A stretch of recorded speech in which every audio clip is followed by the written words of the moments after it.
Got about 17 days until PPA Atlanta, and I'm just not ready, guys. I'm not ready.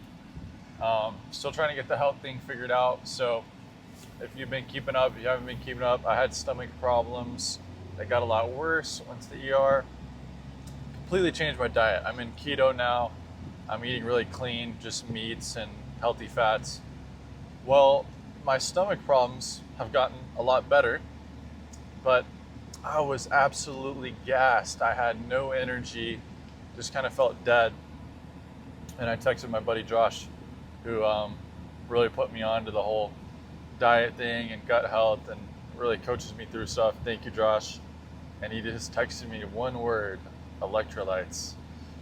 So did a little research. Turns out, yeah, on keto, like you're not getting any potassium, magnesium.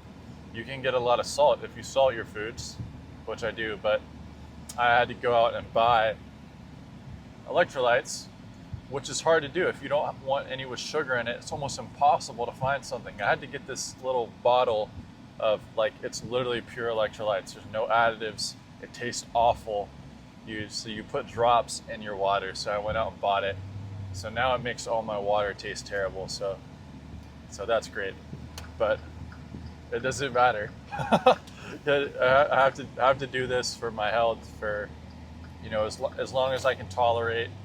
Hopefully in a few months, maybe sooner, this will clear up and I won't have to do it anymore. But I did notice that I've lost about 8 pounds since I started my diet, and that's not good. I don't want to lose weight at all, so that does concern me a little bit, so I've got to keep my eye on that. But MLP has been cool this weekend. I've got some footage I'm going to put right here. Boom.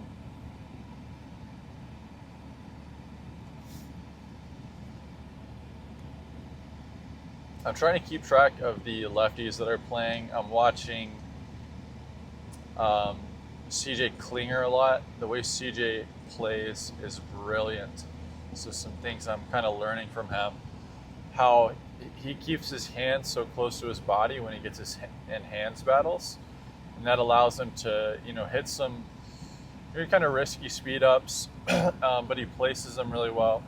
And then when they counter back at him, he's got his hands tucked into his body, so he doesn't have to move his hands back to a neutral position. He just hits the ball, he keeps it really close to his body, and he's ready to counter anywhere that you put the ball at him. It gives him better reaction time. So that's really fascinating. And then his strategy is really good. The way he moves the ball around and mixed is great.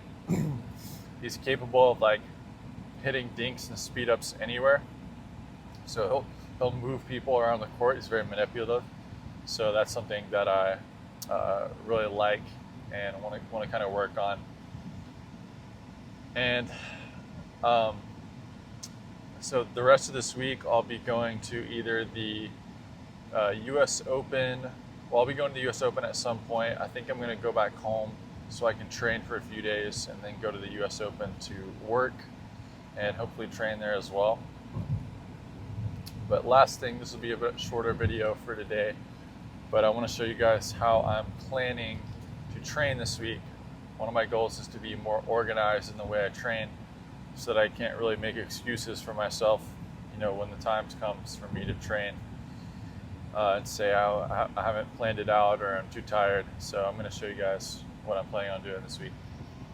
So we've got the notes here, what I'm doing this week. I know my handwriting sucks, so I apologize. And I'm not just saying that, genuinely it's hard to read, but I've got each day. I'm just doing 3 days in advance because I don't really know what it's going to look like once I get to the US Open. I'll definitely be there on Wednesday. And here's the thing, I'm doing this because it's going to be easier to plan out sessions in advance than the day of, because first of all, I can schedule with people, and then second of all, let's say it gets to Wednesday and maybe I had to work in the morning and I'm super tired and I'm like, well, I don't even know what I'm going to do. A lot of times I just don't have the mental capacity to want to plan something. And then even when I go out and hit, it's like I don't really focus on anything. I just kind of go out and hit just to hit. But if I do this in advance, then I can reference back to this and I won't have to do any extra mental work. I can just say, okay, let's look at what I had planned to work on today, and I don't have to think about it. I can just hop right into it. So, for example, Monday I'll do a single session. I've already got that scheduled out.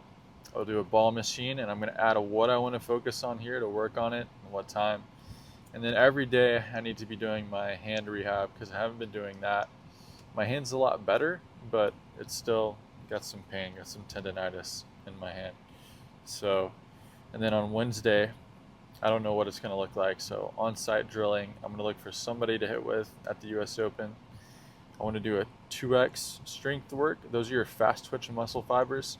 So I have some cool tools that I'll keep a surprise that I want to show for that video. And then a wall session, I'm going to do a minimum of 1 hour, right? And I'm going to focus on countering shots to my body and wrist stability, which is basically just being able to consistently keep a volley going and not flopping my wrist around, keeping it stable. So that's what it's going to look like next week. Thank you guys for tuning into these. I'll catch you later.